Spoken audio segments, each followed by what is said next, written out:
Good afternoon po mga boss, no. I-ano ko lang kayo, i-update ko lang kayo doon sa nangyari ngayong hapon, no. Kasi may nagpunta po kababayan natin dito sa aming opisina at siya daw po ay nagbigay ng processing fee.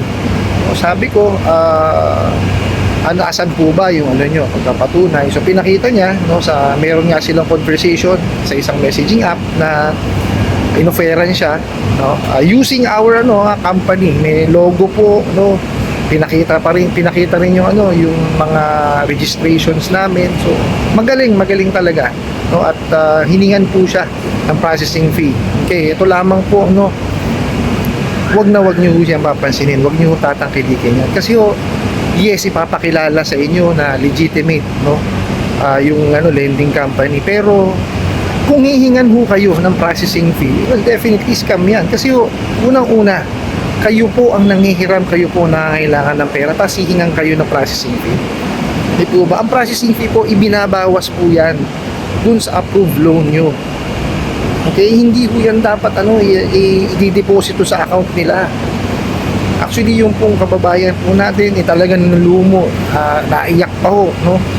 At pinaupo na ako natin, binigyan natin ng tubig kasi talagang lumung-lumo siya. Biro niya 5,000 pesos, lumipad po ng lumipad lang ng ganun.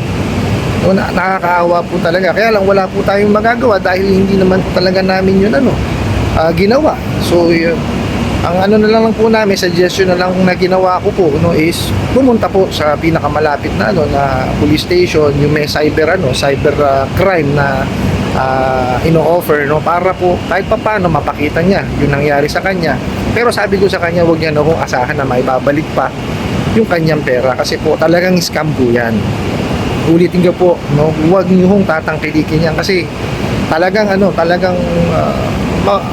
instead ho na kayo makapanghiram, no, kayo po mawawala. Tandaan niyo po, pagka po kayo ang nanghihiram, no, wag po kayong magbibigay ng pera sa kanila. Yung i-deposito sa account nila, ako definitely mawawala na lang po bigla. Ganun ho yung nangyari sa kanya. Di po ba? Panoorin nyo po yung ating mga previous videos, no?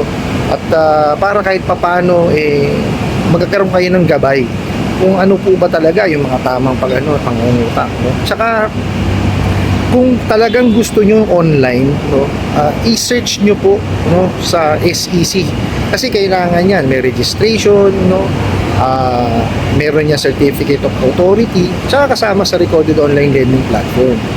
Ang delikado ho kasi yung mga nag-o-offer through messaging apps, talaga ipakikita po sa inyo yung mga legitimate na na mga registration, no, lahat po ipakikita niyan, no, pero hindi ho sila yan, no, nagpapanggap lang po yung mga bugok na yan, no, nakakaawa po. Gusto ko ho siyang tulungan, kaya lang ako ang may tutulong ko lang ho kasi talaga sa kanya is i-refer siya po sa sa PNP. And sabi ko nga rin is kung makakapunta siya ng NBI, mas mainam kasi may mga may mga tawag dito, may mga tools, no, para po kahit paano ma-determine kung anong IP address. Kaya lang definitely hindi na mai-recover yung pera na yun, no?